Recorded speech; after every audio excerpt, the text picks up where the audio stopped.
There was a time, long before recorded history, when the boundary between heaven and earth was not as distant as it seems today. Ancient texts, traditions, and scriptures all point to a mysterious moment when beings not of this world crossed that boundary. They are often called the fallen angels. But who were they really, and why did they come? In the early writings, especially in texts like the Book of Enoch, we are told of a group of angels known as the Watchers. These were not ordinary messengers.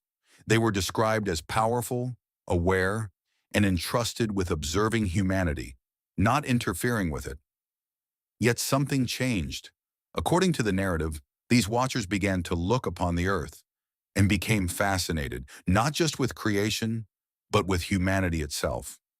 The story tells us they saw human life, human beauty, human experience, and they desired to be part of it. This was the turning point. Instead of remaining in their divine order, they made a choice, a decision that would alter the course of human history. They descended. This act was not just a physical movement from heaven to earth, it was a rebellion, a crossing of a line that was never meant to be crossed, and they didn't come empty-handed. The text described that these fallen beings brought knowledge, powerful, advanced knowledge, things humanity had never known before. They taught metallurgy, the crafting of weapons, the secrets of the earth. They revealed hidden knowledge about the stars, astrology, and signs in the heavens. Some accounts even say they taught enchantments, spiritual practices, and things that blurred the line between the physical and the supernatural. At first, this may sound like progress, like enlightenment, but the deeper story tells something darker, because knowledge without order, power without guidance, leads to corruption. Humanity, not ready for such knowledge, began to change. Violence increased. Pride grew. The balance of creation was disturbed. What was meant to be a world in harmony became a world in chaos. And then, there is the most mysterious part of all, the offspring. According to these ancient accounts, the union between these fallen beings and humans produced a race known as the Nephilim. Giants, mighty beings, often described as powerful beyond human limits. They became legends in their own time. Warriors, rulers, figures of fear and dominance. But they were also a sign that something had gone terribly wrong. The earth, it is said, became filled with corruption, not just moral corruption, but a distortion of the natural order itself. This is where many connect the story to the Great Judgment, known as the Great Flood, a reset, a cleansing of a world that had gone too far. Now, whether one sees these accounts as literal history, symbolic warning, or a mix of both, the message behind them is powerful and deeply relevant. Because the story of the fallen angels is not just about beings from heaven, it's about choice. These were beings with position, purpose, and power. Yet they chose to step outside their boundaries. They chose desire over discipline, curiosity over obedience, and that choice had consequences, not just for them, but for the entire world.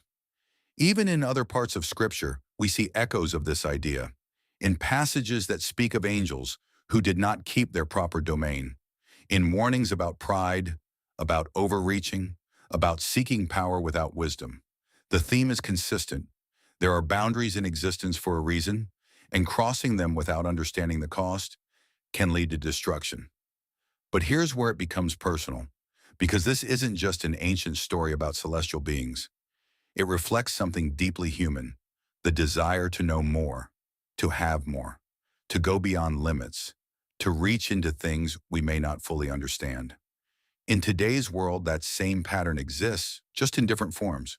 We pursue knowledge, power, influence, control, and often those things are not wrong in themselves. But without grounding, without wisdom, without moral direction, they can lead us down the same path. The story of the fallen angels is, in many ways, a mirror. It asks a question: what happens when power is placed in the wrong hands? What happens when desire overrides purpose? What happens when boundaries are ignored? And maybe even more importantly, what can we learn from it? Because if there is one thing history, ancient or modern, teaches us, it's this: not every door that can be opened should be opened. Not every knowledge that can be gained should be pursued without caution, and not every power is meant to be held. The fallen angels, in all their mystery, represent more than just a supernatural event. They represent a warning, a lesson written across time, a reminder that even the highest can fall, and that choices, once made, can echo far beyond what we imagine. So the next time you hear the phrase, angels that fell to earth, don't just think of it as a story from the past. Think of it as a message about limits, about responsibility, about the unseen consequences of stepping outside the order that holds everything together. Because some stories are not just meant to be heard, they are meant to be understood